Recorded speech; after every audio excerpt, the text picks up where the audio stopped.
조선 23대 왕인 순조 13년의 기록을 보면 양제해와 관련된 충격적인 내용이 있습니다. 중년의 풍원 양제해는 원래 가널하고 음특한 자로 항상 분수를 넘어 흉악한 짓을 하려는 생각을 품고 있다가 서적이 일어났다는 말을 듣고는 무리를 모아 모반을 도모할 생각을 한 지가 오래였습니다. 무리를 모아 모반을 도모했다. 모반의 사전적 의미는 국가나 군주의 전복을 꾀하는 거사를 의미하는데, 그렇다면 조선시대 제주에서 무력으로 정권을 교체하는 쿠데타가 일어났다는 걸까요?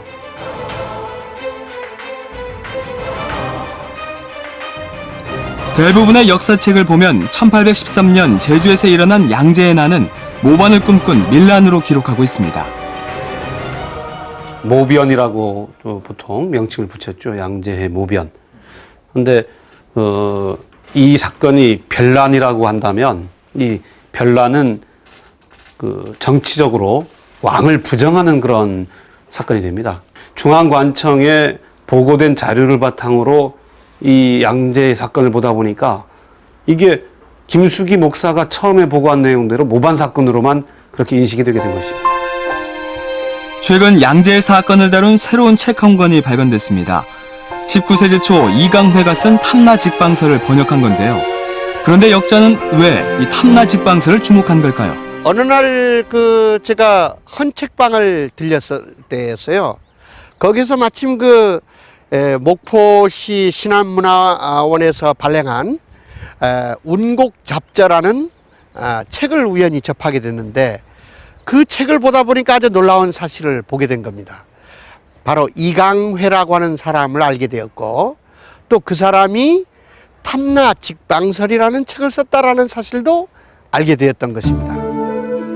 그렇다면 이강회가 쓴 탐라직방설은 어떤 책이었을까요? 한마디로 19세기 제주 상황을 담은 제주도 지리지입니다. 그중 상찬계 심할에 보면 양제의 난에 대한 새로운 사실들이 기록되어 있는데요. 그렇다면 어떻게 해서 상찬계 심할이 쓰여지게 된 걸까요? 다산정약용이 강진에 유배 갔을 때 강진에서 많은 후학들을 길렀는데 그 가운데 아주 뛰어난 다산의 그런 제자 가운데 한 사람입니다. 근데 이 이강회가 정약용의 형님인 정약전이가 이제 흑산도 유배가 있었는데 다산과 정약전의 가교 역할을 했습니다. 그래서 흑산도에 가끔 이제 들리게 됐는데 그 흑산도에 갔다가 당시 이 양제 사건으로 해서 유배형에 처해졌던, 흑산도로 이제 유배 갔던 이 사건의 또 한 사람 주모자인 김익강을 만나게 되는 것입니다. 1819년 흑산도. 이곳에서 상찬계 심할의 저자인 이강회와 김익강의 역사적인 만남이 이루어집니다. 제 집은 제주 바다를 맞이하고 있어서 제주에서 들려오는 소식은 내 익히 알고 있소이다. 그래, 제주는 내게 참 친근한 고장이지요. 선비께서 이곳에 유배온 까닭도 내 풍문으로 들어서 익히 알고 있소이다. 제주는 사람 사는 게 아니라오. 관리들의 부정부패로 부패한 관리들에게 대항하는 것은 계란으로 바위를 깨는 격이지요. 제주에는 아전들의 친목계인 상찬계라는 게 있는데 그게 말이 친목계지 아부와 부정부패, 뇌물이 난무하는 민폐 조직으로 제주민의 피를 빨아먹고 있지요. 이런 물질적인 돈, 화폐와 그다음 포목 이런 것들을 당시 이 상찬계 사람들이나 이 관청의 이 권력자들이 그걸 신으로 여기고 있다는 것이죠. 새로 부임하는 목사에게 미리 다 뇌물을 다 뿌려가지고 목사가 제주도에 와서 일을 하는데 이 상찬계의 핵심 세력들의 그런 그늘에서 결코 자유로울 수가 없었습니다. 이런 상당히 부정과 비리를 일삼았던 그런 기득권 조직이라고 할 수 있습니다.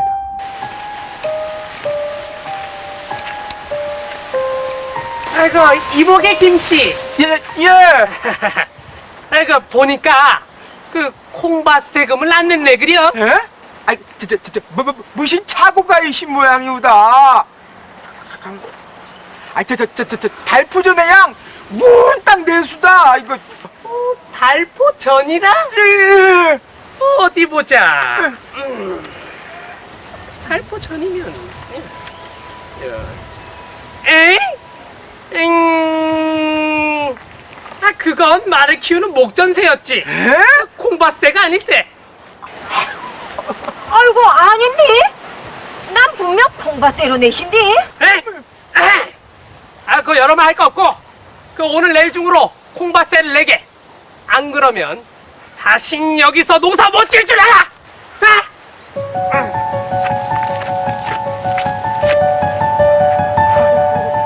아이고. 영 맥날 명목 바꿔가면 이 세금 저 세금 걷어가면 우리는 어떤 살래 너는 거라. 아이고 말도 맙소. 요르긴 양. 그 민식이네요 영식이네요. 골목길 댕기는 거 고정양. 우리 땅이여 니네 땅이여 뭐 쌉지 않을 수가. 경싸암심은 세상에 관해서 해결해 주질 못할 망정. 그 두 집이 다 한패 세금 물렸대 냄수게. 아이고 참. 아이고 영어는 니원 사라치쿠가. 그거 다 저놈들 주머니에 들어가는 거라. 아이고 뭔 놈의 세상이 이런 세상이 신지원. 저 아전들 횡포에 살갗이 다 벗겨지고 살이 발라지고 이 피가 바짝 모르고 뼈가 부서져 그네. 이제 남은 게 하나도 어서. 아이고 한자 먹자 완자 그라 진짜. 개매 마신 게. 이거 아이고. 어찌 이런 일이.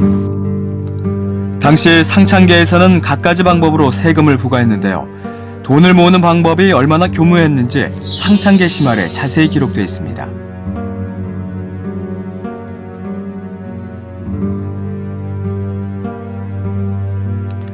사태가 이렇게 심각해지자 양재해와 뜻을 같이 하는 몇 명의 선비들은 해결책 모색에 나섭니다. 자네들 들었는가? 요즘 상창계의 횡포가 말이 아니란 걸 말일세. 왜 모르겠나? 그걸 들어서 알겠는가? 한 발자국 가면 들리는 건 한숨이요. 한 발자국 더 가면 제주 백성들의 눈물뿐이라오. 아전들의 간사함과 민폐가 하늘을 찌를 듯하니 장차 이대로라면 어찌 힘없는 제주 백성들이 살아갈 수 있겠소. 관장을 매수해 백성들의 고열을 짜내고 있으니 장차 이 일을 어찌하면 좋단 말이오. 그러고 보니 제 자네가 풍원이니 자네가 나서서 상창계를 타파해보는 건 어떻겠는가? 네, 그렇지 않아도 무슨 방도를 세워야겠다고 생각했소. 내가 이 일을 세상에 알리리다. 제주 백성들을 위해 내가 죽을 것이오. 상창계가 상당한 문제가 있는 조직이라는 걸 알기 때문에 이 상창계를 타파하지 않으면 이게 제주 도민들에게 상당한 피해가 갈 것이다. 그런 걸 알기 때문에 결국은 본인이 밀란의 장두로 나서고자 그 등장, 소장을 써가지고 그 제주 목사에게 제출하려고 하는 과정에서 결국은 이게 밀이 발각이 된 것이죠. 당시 함께 밀담을 나눈 선비 중 윤광종이 그날 있었던 일을 상창계에 밀고합니다. 그러자 그 즉시 관군들은 양재의 집을 급습했고 양재를 비롯한 가담자 50명을 체포합니다.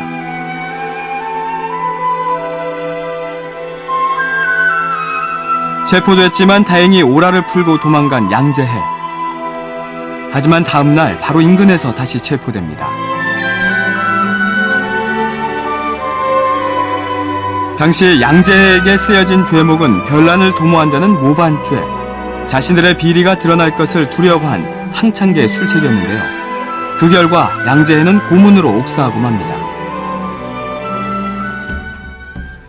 당시 제주 목사였던 김수기가 조정에 장기한 내용을 보면 당시 사건을 변란을 꿈꾼 영모라고 보고하고 있습니다.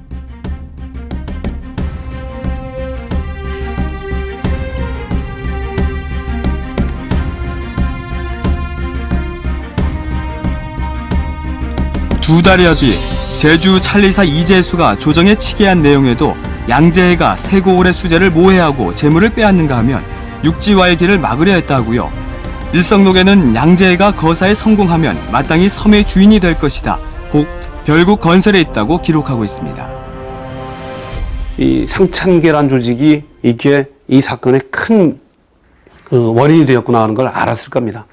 근데 그걸 좀 더 깊이 세부적인 조사를 하고자 그 서리 몇 사람이 그걸 일을 맡겼는데 그 서리들조차도 상창계의 김재금을 비롯한 그 핵심 인물의 다 신복이었기 때문에 세부적인 조사를 더 깊숙이 하지는 못했습니다. 그래서 이재수 찰리사조차도 상창계 조직에 휘둘린 게 아니냐. 일본 교토대 하암문고에 소장되었다가 최근 발굴된 이강회 탐나 직방설. 이 중 상창계 심할 서도에는 이강회가 이 글을 쓴 의도가 분명히 기록되어 있습니다. 제주의 큰 옥사인 까닭에 대략 들은 대로 기록하여 군자의 바른 붓을 기다린다. 이미 뼈가 된 원통한 넋이야 설령 신원되지 못한다 해도 미처 깨닫지 못한 상찬계의 소굴은 번성케 해서는 안 된다. 제주는 천연의 요새라 안으로 견고한 땅이다. 저들 무리에 교만 사치하고 음란 방이람이 갈 때까지 가면 반드시 크게 외람된 일이 생길 것이다. 서원이나 향교를 무대로 해서 활동했던 양반 사족이 약한 가운데 그럼 제주도의 실권은 누가 잡느냐? 목사는 그 왕이 보낸 인물 한 사람이 지방관에 불과한 것이고 그 목사를 애워싼 세력은 결국 관청에서 근무했던 향리와 관청을 드나들었던 향임 세력입니다. 그래서 향리와 향임 세력이 다른 지역에 비해서는 상당히 비대했던 당시 강진에까지 번졌던 양재에 대한 흉흉한 소문. 이에 대해 이강회는 이렇게 기록하고 있습니다. 양재해는 일세의 항우로서 팔진의 법을 익히고 300여 필의 말을 키우고 총 수백 정과 궁시를 산처럼 쌓아놓았다는 등의 말이 있었으나 사실을 조사한 결과 그의 집에는 한 필의 말과 부모 공양을 위해 사슴 사냥에 쓰던 낡은 총 한 자루가 있었을 뿐이었다.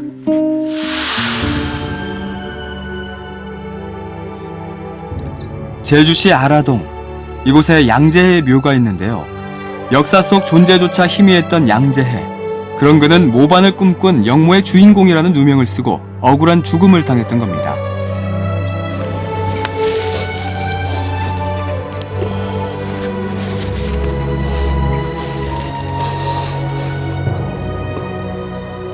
(200년이) 지나서야 서서히 밝혀지고 있는 사건의 진실. 내년이 2013년이라서 양재해난이 발생한 지 꼭 200주년이 되는 해입니다. 그래서 저희 개인적인 바람이라면은 우리 제주 사회에서 좀 관심 있는 사람들이 또는 학계에서 학술 발표회를 연다라든지 또는 기념 사업 등을 열 수 있다면 하는 그런 바람을 가지고 있고요. 국가 권력에 의해서 이렇게 조작된 사례가 조선 왕조 때도 상당히 많았을 것이다. 그 이면에 깔려있는 그런 민초들의 이야기들이 좀 숨겨져 있는 게 아닌가. 그래서 역사를 공부하면서 이러한 그 진실을 규명하고 밝혀내는 게 상당히 막중한 의무로 다가온다. 그런 생각입니다. 권력에 의해 역사 속에 묻히고 잊혀질 뻔했던 양재해 옥사의 진실.